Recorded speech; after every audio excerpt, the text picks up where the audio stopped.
So we're very lucky tonight to be joined by the legendary producer Phil Harding. Now, Phil started as a sound engineer in the 70s, initially working with the likes of Clash and Killing Joke, two of my favourite bands at the time. Certainly in the 70s I was a big fan. And then, of course, later on working with Stockake and Waterman PWL Group. So welcome along, Phil. Good to see you. Hey, Loxley. How you doing? All right? Yeah, very good. Yes. It's very nice to be here in Colchester. Yeah, well, thank you for giving up your time to come in today. My pleasure. A number of things to talk about, but I want to just go back to the 70s, actually, because, in fact, I'll tell you what, in the background here, Dead or Alive mix, to talk about that, because this, the Murder mix was an epic mix by the sounds of things. Yes. I have written about this and talked about it before, but yeah, the longest mix of my life in terms of the amount of time it took to do it, something like 36 hours. Started on a day when we had finished the final overdubs with the band, Mike Stock and Matt Aitken still in the studio, and they said, let's start mixing, Phil, and get ready for Pete Walderman to turn up in the evening.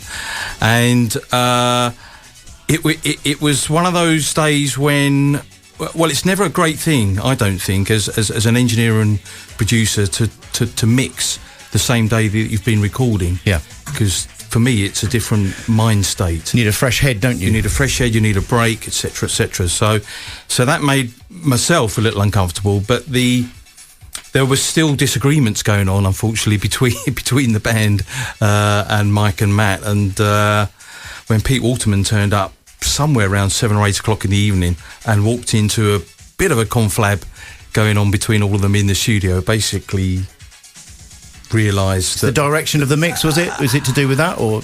I think the band, I mean, my memory on that particular bit is fairly vague. I think the band didn't think it was ready to mix and wanted to keep doing more overdubs. Anyway, Pete burst in, as he often would in those days, and said, right, everybody out, Phil, you stay there, we'll carry on and mix it, because that's the best way we're going to get this done. Yeah. And we didn't finish that mix. As I say, I'd been working all that day. We worked right through the night and didn't finish till about lunchtime the next day. Wow. That's just so epic. And the trouble is, do you find towards the end of something like that, you want to wrap it up? I know that, after 36 hours, you think, right, we've got to stop. Did you go back to it afterwards as well and just satisfy yourself that it was... No, Pete and I went into it with such a determination and veracity to get it to be one of the best 12 inches ever.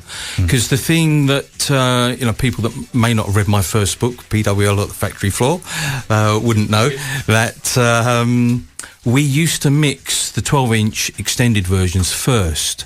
Okay. And so the song's been recorded on the multi-track as a 3 or 4 minute radio type version. And we carried on doing this right through the rest of the 80s with most of the Stockake and Waterman material.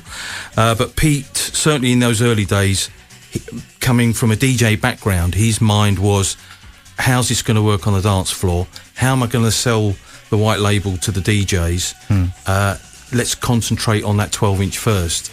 So you're continually running back over 30 seconds or 16 bars of music and building up 16 bars at a time. And it's also the beginning, obviously the 80s is the beginning of sampling as well. So, as you say, you're taking something from an original tape machine and then taking it down to sample, and then it gets out of hand, I suppose. Well, no, literally you're cutting on the half-inch 2-track tape. And you do a slice every... So within that Murder mix extended, there's probably an edit every 25, 30 seconds. Wow.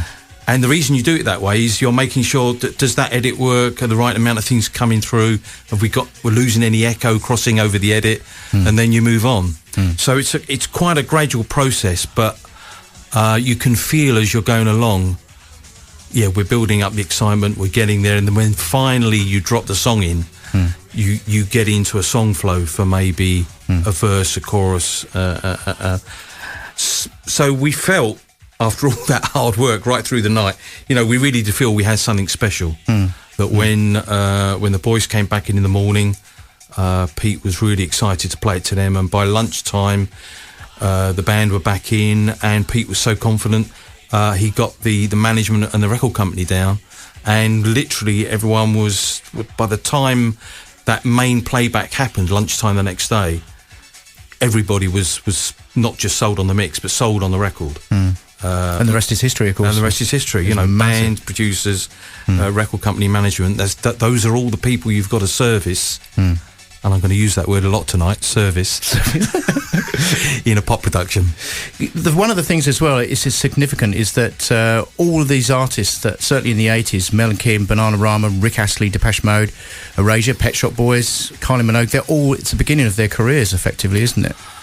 Yeah, for a lot of them, it was one of those things that I think from the early days, Pete, Mike and Matt, Stockake and Waterman, decided and preferred to work on up-and-coming artists. I mean, OK Dead or Alive, before that number one hit was Spin Me Round, had a hit with a cover from their first album.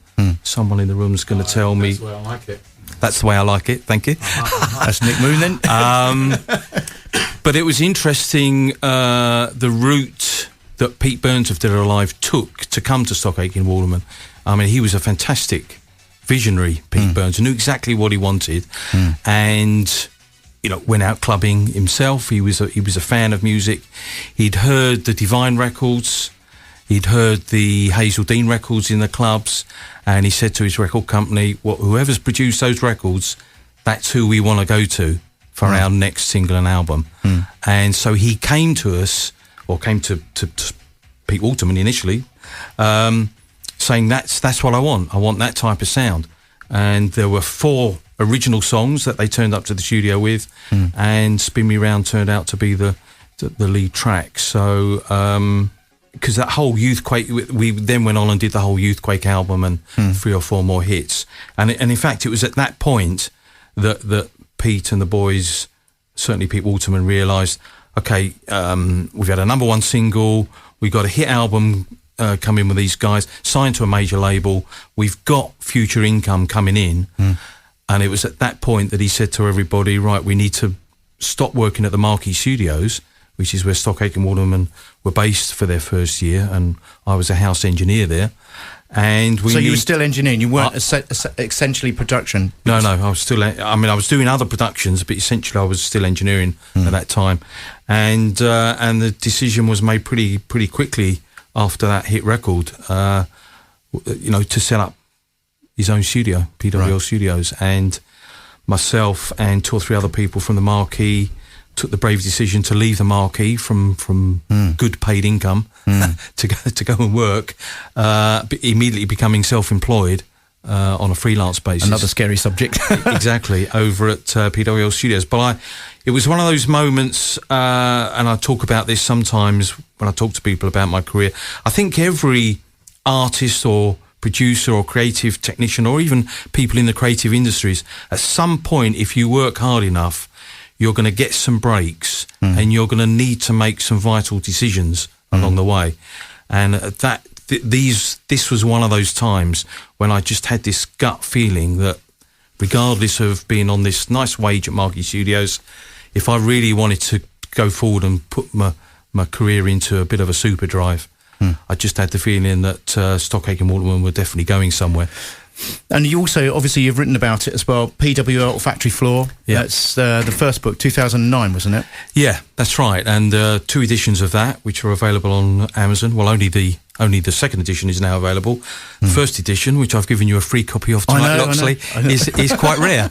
Is it really? Okay. And it's been signed as well. Tomorrow. And Nick Moon's jealous in the corner there, so it's too late. Yeah, sorry about that. You just operate that camera and be careful, okay? Is it still working? Yes. Okay, that's fine. But no. Pete had done his autobiography. Mike Stock had written a book called The Hit Factory, and I just felt that people that were interested in maybe not the view from the top, the people that were, you know, running the building and running the whole organisation, be interesting to get a viewpoint from someone part of the team like myself, hence, you know, from the factory floor. And it's a little more, it gets technical in part of the book, but I'm quite keen on writing chronologically, you know, and I like that in creative works, and not being negative about Pete and Mike's books, but they weren't chronological. And I think if you're telling a story, you know, to take it through, and the build up to it as well, where you're going, what your journey is exactly, and that's how the book is laid out. And I've begun to sort of, you know, almost hate movies and other books that jump around time zones, it seems to have become a format that's seems accepted in the media. Well, it's used in film as well, isn't it? Quite a lot, I suppose. And I suppose it's a form of keeping your interest there. Sometimes it can actually do damage to even watching a film. But so Phil Harding's here now. You've got a new book out. Obviously, we'll talk about that in a second. But also, you're working on new projects as well. And I've got a couple of tracks on the playlist here. And actually, I was going to play a track from Greg Fitch. You want to tell me a little bit about that before we do? Yeah, fantastic. So I've got a pop production team called PJS Music Productions, based in Bury St Edmunds. Myself, Julian Wiggins, who's a great musician and arranger and composer. Simon Dalton, who's a great rhythm arranger. And we've used Greg, who's a local guitarist in Stowmarket in Suffolk, on quite a few of our sessions. He's our go-to guitarist, as it were. Okay. And he came to myself and Julian and said, I've got this song which has been kicking around for a while, can't seem to finish it off myself, which is quite a common story for a songwriter, musician. Wood from the trees, as they say. Yeah, exactly. So he had quite a few things recorded already, so most of the guitars you'll hear on the track, Greg had already recorded. He's a professional musician. You'll hear what a great guitarist he is. Does local gigs, gives lessons and so on guitar. Typical professional musician that diversifies to survive. And so we came in and just rearranged the track a little more to make it radio friendly, hopefully, and recut the vocals with him and encouraged him to get a drummer recorded onto it and a live bass player. And it came out just a week or so ago, and he's got Manila PR working on it and getting quite a bit of exposure, so it's great. Okay, right, well, this is Greg Fitch and a track called Engaged. So I've got that right? It has gone round as good. Brilliant.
Not knowing why the state of my mind is clear,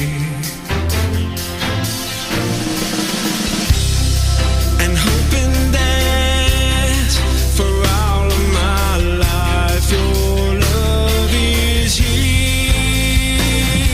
If I can't find anyone meant to be, this empty person is who you see.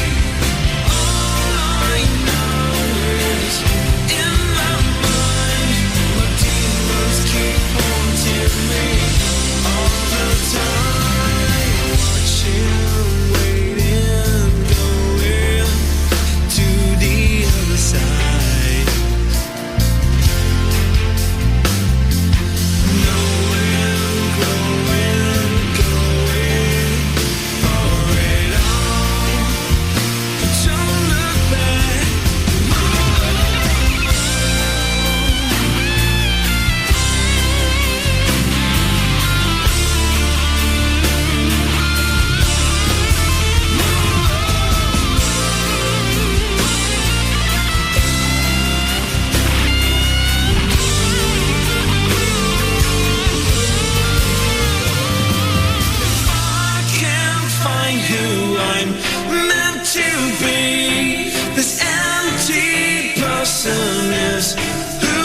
That's Greg Fitch and Engaged, and the latest sort of project that Phil Harding is working on. We're taking a live telephone call. We got Anthony from London. Hello, are you there, sir? Yeah. Hiya. Hiya, how are you doing? How can we help you?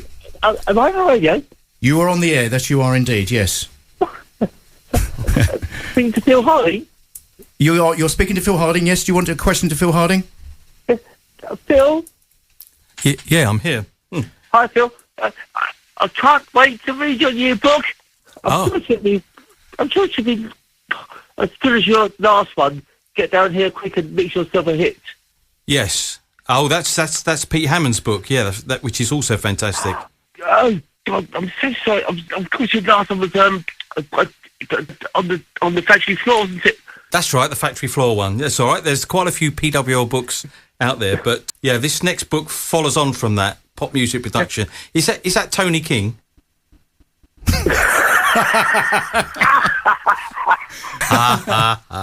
Hey Tony, how you doing? All right? Yeah, mate. Yeah. I knew you'd touch me out. Right, well, Tony, then, a serious question then. Have you got a serious question for Phil? Yep. A serious question for Phil. Mm-hmm. Yes, please. No. I'll tell you what I do want to say about Phil. He's the best person in the world. He taught me everything. And there's nobody else out there like him. I would like to ask Phil one question. Why didn't you mention Reg, the budgie, in your book? Why didn't I? I can't remember. Reg, is this Reg the budgie, did you say? Yeah, we used to have a budgie at our flat in Bethnal Green in my PWL days. Yeah, Reg the budgie. Has it got anything to do with music there? Did he play? Well, we used to let him fly around the flat, you see. It was quite funny, but back in the 24 Club days, Reg was one of these sort of English names, because we were based in America for a while, that we kept, you know how you have these internal band jokes. Reg, oh, come on, Reg, you know. Everybody was Reg, so I named the budgie Reg. Okay, so that's how it kind of started. There's a vague musical connection there, but Tony, you need to get online and order my book. Thank you very much, mate. All right, cheers, Phil. Yes. Thanks, mate. Yes. Actually, before you go, Tony, one of the things you did let on over the weekend when you were talking to me on the phone was that you managed to wipe a whole studio session on a tape machine, I remember once, and Phil said you'd never do that again. So it sounds like he was a very patient man, really, because I know when something like that happens, it's pretty much a sackable offence. Phil, do you remember what track that was? It wasn't on a Basher session, was it? Basher used to be in Matt Bianco? I don't think it was on the Basher session. I think it was on it was one of the remixes he was doing. Right. And fortunately, it was a copy of a tape, wasn't it? Because I left the tape in ready to record. And remember, Ian Kerno sent up you wanted to record one extra part. Right. And you put the tape in to record. And everything was selected instead of just one track. Instead of just recording on that one track. No. So did you actually lose all 24 tracks then, is that right? I believe so, but we must have had a backup copy somewhere. We must have done, otherwise Tony wouldn't be talking to you today. Tony would have been sacked. we didn't have a backup copy, actually. No? No. How do we get around it then? You phoned up the record company and had to make an excuse for them to get another copy done. Ah, okay. From the client. And another copy of the multi-track was sent over. Okay. And I should have been sacked on the spot, really. I really should have been sacked on the spot. And he didn't do that. And yeah, that's one of the great things about you, Phil. So I presume, Tony, you're still working in the music industry, because I just want to find out where you live so I don't come round in case you do the same to me. Listen, Tony, thank you very much for the call. We've got to get on. We've got a very busy show, so and no doubt keep in touch and keep listening as well, will you? I will do. Cheers, my friend. Thanks very much. Cheers. Thanks, Sam. Brilliant stuff. Brilliant. Okay, well, we didn't know what was going to happen there, but there we are. It happened. Right, okay then.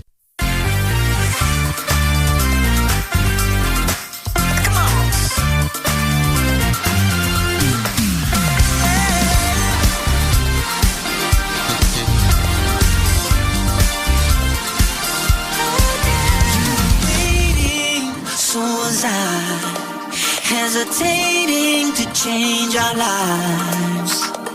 With oceans apart, horizons fading, we met in the dark and we're so amazing. Talking to the stars, across the moonlight, I'm sending my heart to you tonight. Baby, we can make it.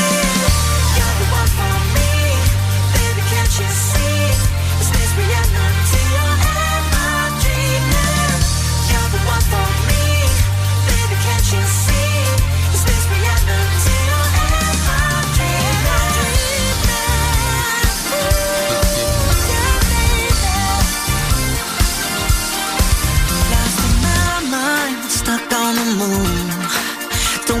me back to good times. Okay, so Phil Harding, this is actually a track from Taz Vegas, is that right?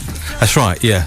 So talk about the mixes, because there's a second track here, so should we jump into that? Yeah, I thought it would be fun to let listeners hear how something arrives at a production company like PJS Productions, I was talking about earlier. And that was how the track was when it got sent over from Hawaii.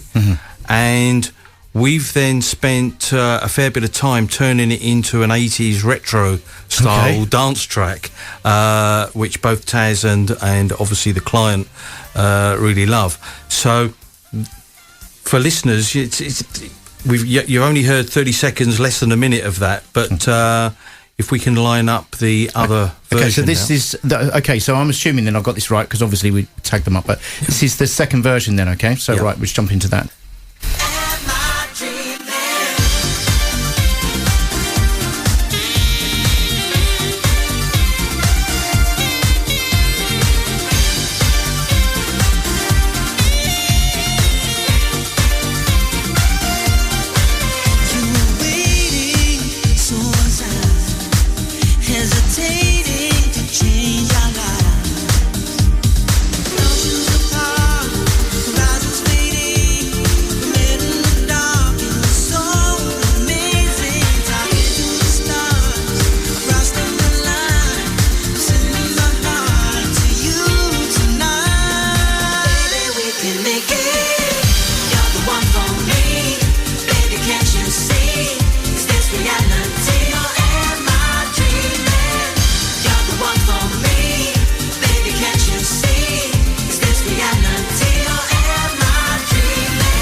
Okay, so the mix is extremely different. You put a downbeat to it that you can really feel to that, and in the dances and so on. Absolutely. So what happens when a client is working with a production team like us?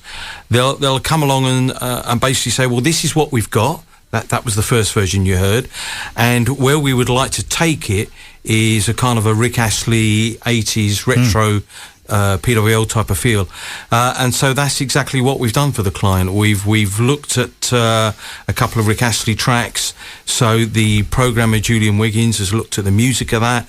The rhythm arranger Simon Dalton I was talking about has looked at the drums and everything, and we are providing what I call a service industry. I'll talk about this more when we get into the book. Yeah. That's what the client wants. That's what we'll deliver back to them, and that's what.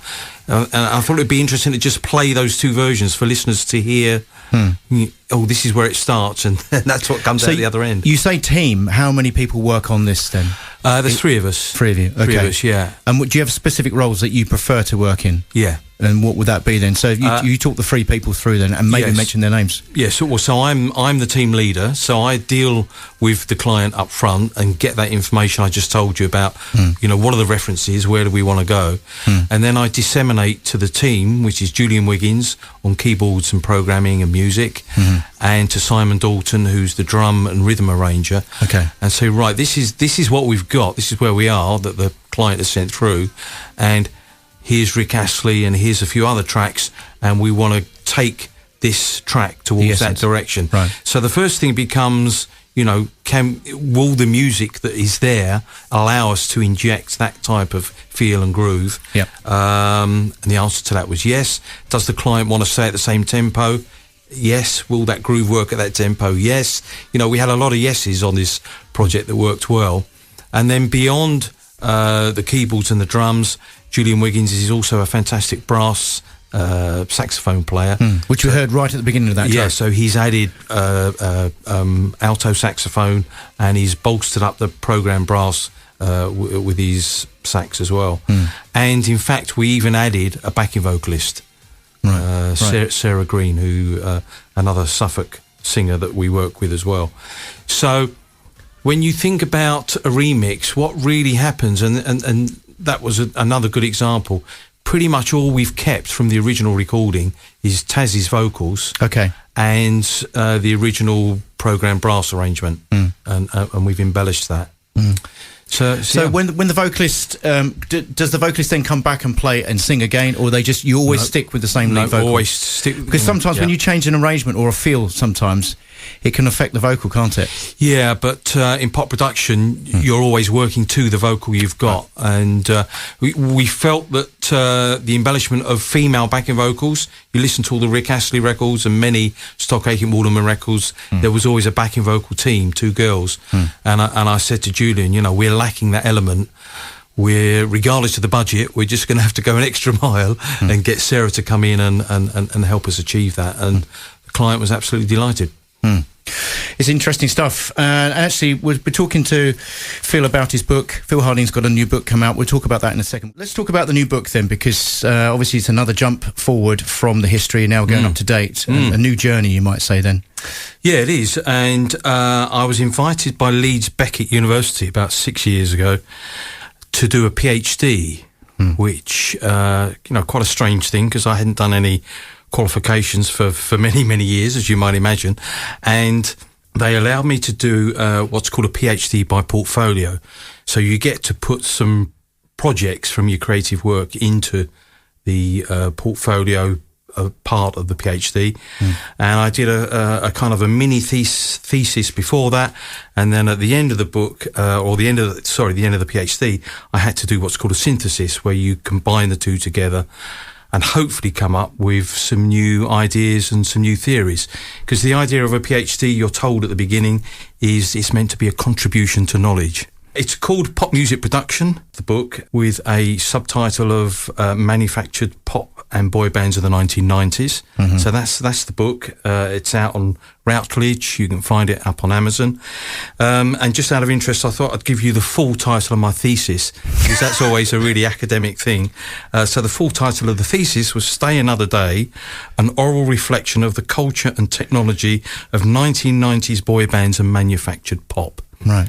Now, who would think that a university would allow you to do a PhD on that subject? There's many a subject, though. It's very varied, isn't it? And I think that's so important, really, quite frankly. Yeah, the thing is, in the music production world within academia, and it is a growing world, almost every university and college around the country offers a music technology course or music performance or music production. And in the kind of higher levels of the academic books that are out there, there's pretty much no one writing about cheesy pop. So that's been my kind of niche area to fall into. Perhaps it's almost a dare, though, isn't it? Because when you say cheesy pop, that statement alone suggests that it's not worth reading, if almost. But it's so important to understand really the depths of that. I think so, and the idea is that it's there as a reference book for students and lecturers to look at and to work from. So hopefully the publisher, which is an academic publisher, they'll have it in university and college libraries around the world.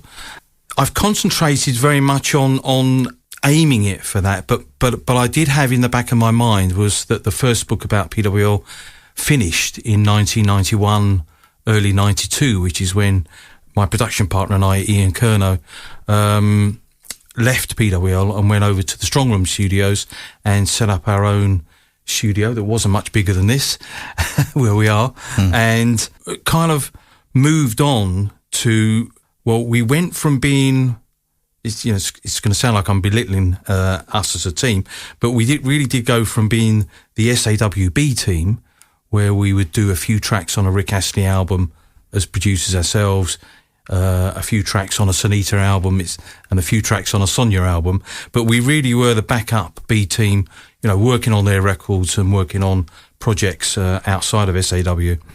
And when we broke out on our own, we teamed up with Tom Watkins, who's a music industry entrepreneur, much like Pete Waterman was. He'd previously managed the Pet Shop Boys and Bros. And we met him in 92 at a time. He'd just signed E17. He was looking for some young, eager producers. We were still fairly young at that time to work with E17. And that began a great relationship where he became our manager and we became his A team instead of being the PWLB team. So we were given this fantastic platform once we'd had initial success of E17. because we were there right from the House of Love onwards. Okay, right. That was massive, wasn't it? Yeah, to really become part of it. So the book kind of carries on. For those that have read the first book, PWL from the Factory Floor, I've tried to make it carry on, but there are memoir parts of it, but it's, I have to say it's not a memoir like the first book was. But for me, it's still chronological though, is it? Or still chronological. Yeah. I really believe in that kind of writing. Yeah. So what I do, because the thesis was culture and technology, quite a large chunk, the first part of the book, is about the culture of manufactured bands and boy bands. And I go all the way back to the 50s and 60s, where you had entrepreneurs through the 60s and onwards that were kind of putting bands together. We didn't really consider manufactured pop to be a term until that came along with Pete Waterman and the 80s at PWL. So it's allowed me to do that, and I'm quite delighted that commercially, even though the book's only just come out, I've already had a lovely review on Amazon, which I'll just read a couple of quotes from, if I may. This book covers the rise and fall of the manufactured boy band era of the 1990s and Phil's role within E17 and others. It's a trip back in time, open and clear writing. It's brutally open, speaks candidly about the target market of teen girl and gay man of the 90s, which is brave, refreshingly honest. So, just delighted that someone non-academic has already read the book, even though it's only just come out, and is already saying fantastic things about it. And he very kindly says that he thinks Phil Harding's an utter genius. This is a great body of work from a national recording treasure. And that leads me to kind of my, final point, really, just talking about the book, is that I really have tried in this book to put all of the production techniques that I've learned over the years that really came to a peak in the 90s for other people to look at. So the theory that I spurted out from the PhD is called a service model for pop music creativity and commerce. And it goes back to what I was talking about earlier about putting a team together as pop producers and songwriters, and how that worked very well for myself and Ian Curnow, and with Tom Watkins as our team leader in the 90s, and how it can still work for people today. And I'm using that model with Julian Wiggins and Simon Dalton that I've spoken about in our PJS team, and you played the Taz Vegas track. So the idea is that it struck me whilst reflecting on my career and looking at the way other people have talked about creative models and how agents work in the field to service the domain.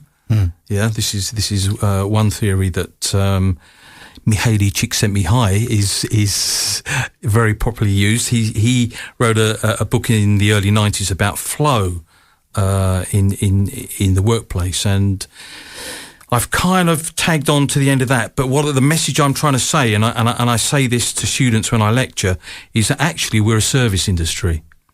And coming to a radio station like this, whether it's myself, and it's John and Gemma here, and even yourself, we're all servicing people. Agreed. In our own ways. And I think young people, young songwriters, young students looking to get into the music industry don't look at it like that. If you said actually you're coming into a service industry, much like working in a hotel or working in a restaurant, we are actually servicing people in terms of, and certainly in this pop music model where I say a team leader, a more experienced person like myself, has got the experience to liaise with clients, find out what they want creatively, work out the budget, feed that to the team. This is exactly what Pete Waterman did with Stock and Aitken, and exactly what Tom Watkins did with myself and Ian Curnow. And then that team, hopefully being led well, will create exactly what the client wants, the commercial end of it. And when you spit out the product, and people don't like calling it that, but music is a product at the other end, your service is both complete and successful if the client likes what you do. I think the youngsters, though, and this is not derogatory to anybody, but it's at the moment it's driven by the Facebook and YouTube, etc., and that glam, and the industry is ignored initially until you get into it, and then it's suddenly you're dawned onto. You become a business. Very quickly overnight. Although saying that, also the other side, the parallel to that, is that others are very much ahead of it. They've recognised where they need to be, what they're doing.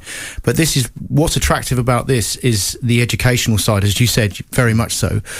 There's so much, not just about music, but about the industry and also what is going on behind the scenes. Because I know everyone says, "Oh, someone says taking this much, taking that much," but actually you need to know where that's going and why. Yeah. And I think one of the first steps that people coming into the industry, and especially young groups, young singer-songwriters, and I don't think it's that daunting, is the first time they're going to hit the realisation that this is an industry and it has certain requirements that you need to gain knowledge of, is when you put your first release together, whether that's a digital release, CD release, whatever.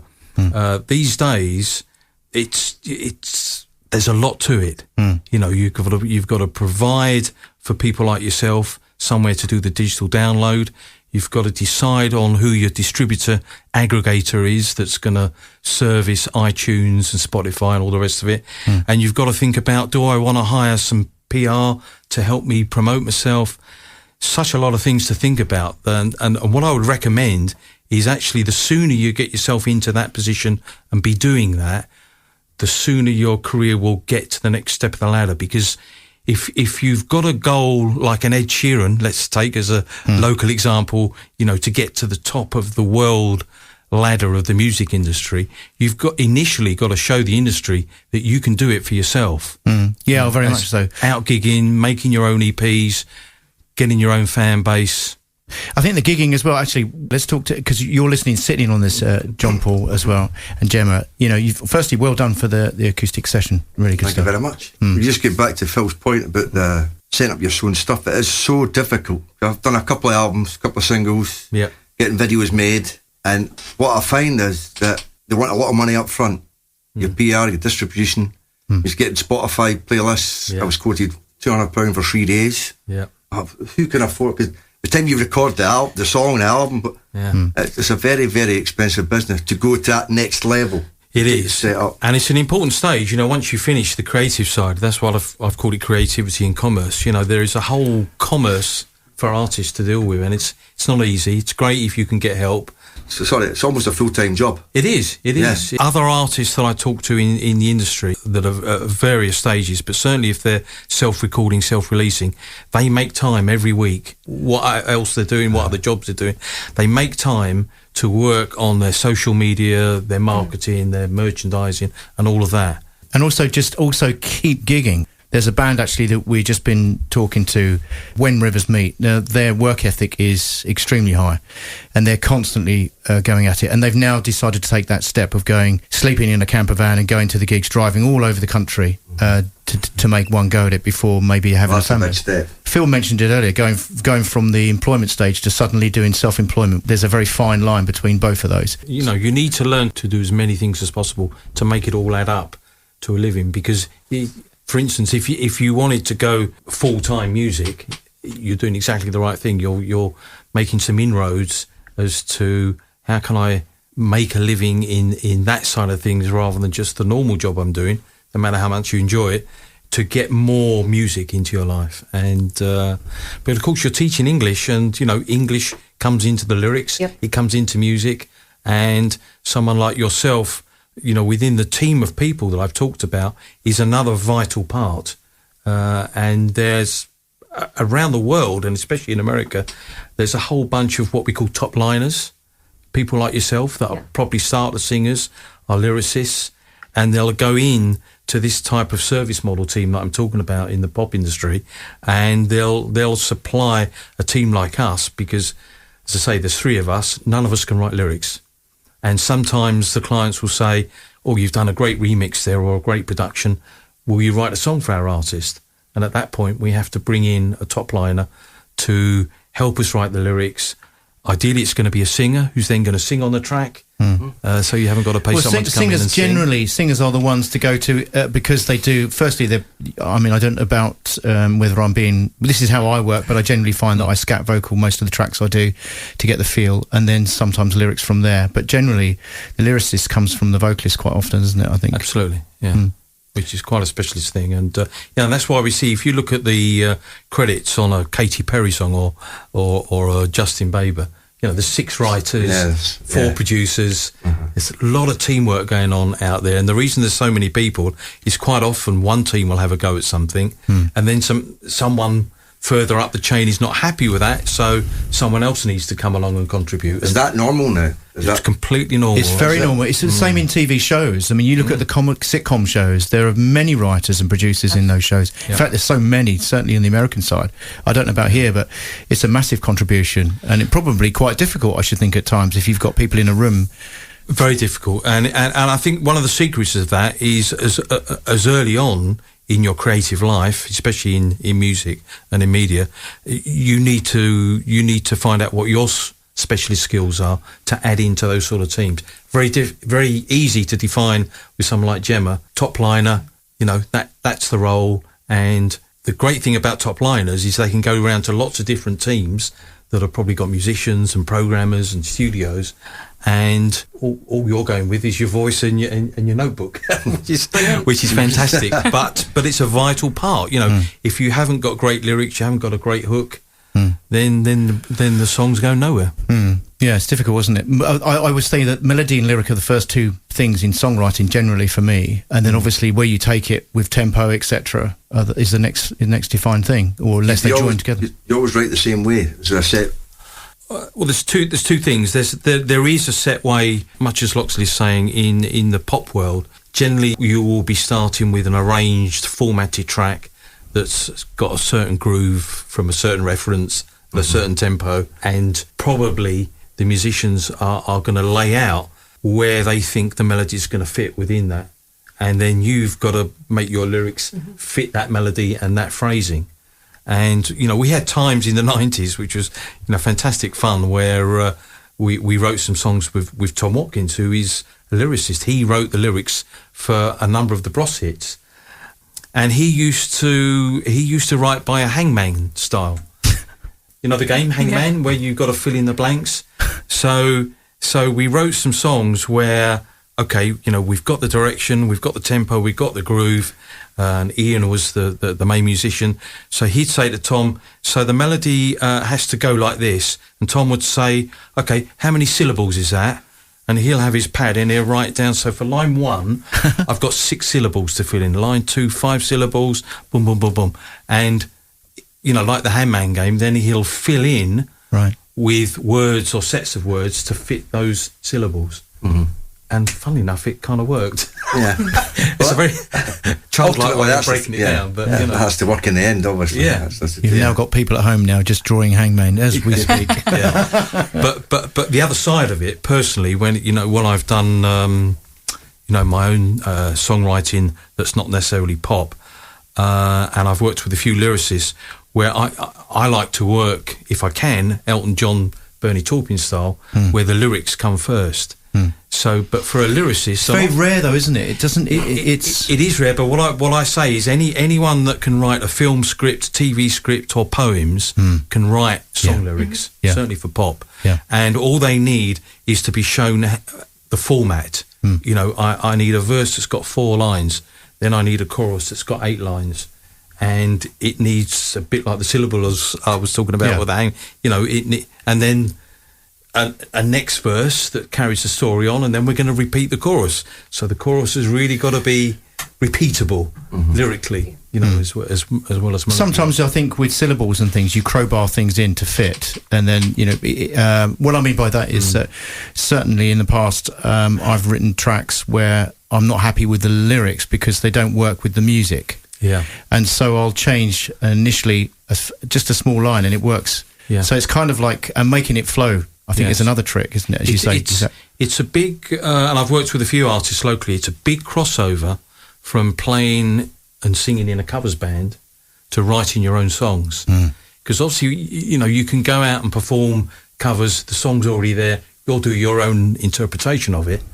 But actually, when you sit down and write your own song and you've got no reference, you're the first to write those lyrics, sing those lyrics, and make them work. As you're saying, Loxley, with the music, it's a bigger task than a lot of people realise. For me, that's the bigger buzz. Yes, playing your own song. No, absolutely. Because covers, got to do some Yeah. covers here, but you have to please the crowd. You have to give raw meat to the crowd. Yeah. So just to finish that off, a lot of people in pop, when you get to that point where you're in the vocal session, you've come along with the set of lyrics, you've got everything planned out and the melody and so on. The final piece of the jigsaw is to look at the vocal as another musical instrument. Oh yes, because if you turn up with some lyrics that don't actually flow with the music, then you're in this kind of session where, okay, how can we change that to make that flow in with the music rather than feeling like it doesn't fit. And it's quite a task, until you go through that task yourself as a musician or a songwriter. It's hard to grasp what's needed. But I'm on to my second EP with a band called South Andorra that have gone from exactly what I just said, quite a successful local covers band, writing their own songs and helping Laura, the vocalist, to get the lyrics that she's written almost poetically to musically fit into what's going on the track. And it's a nice process to go through, as you say. As a songwriter, that's the biggest thrill. That little baby's created on that particular evening. Yeah, that's right. And when you crack it and it feels good in the room and everybody's there, it's such a buzz. So to close then, just remind us where we can pick up the new book then, Phil. Yes, quickest thing for people commercially is to go to Amazon. You'll find it on there, Pop Music Production. It's if you're an Amazon Prime member, it's $28.99, and if you are a Prime member, the postage is free in the UK. Otherwise, you can go to the Routledge site. That's ROUTLEDGE.com. Okay, they've got it for $27.99 with free UK postage. And your final alternative is to track me down on Facebook, and I'm quite happy to sell signed copies, and I've posted quite a number off in the last couple of weeks. My UK price, including postage and packaging, is £30. It's worth every penny. My European price is £33. My rest of the world price is £35. But if you'd like a signed copy, find me on Facebook, and we'll link that up through PayPal. Listen, thank you very much for giving your time up tonight. It was really good of you. My pleasure. Great to be here. We could have talked about it all evening, really, quite frankly, because we was so much going on in the background outside the mic. I have to say that, and everyone was getting a little piece in about what's going on, what did they do, who said that? None of which could be put onto radio. But Phil, thank you very much for coming on in. My pleasure, Loxley. Thank you. Thank you.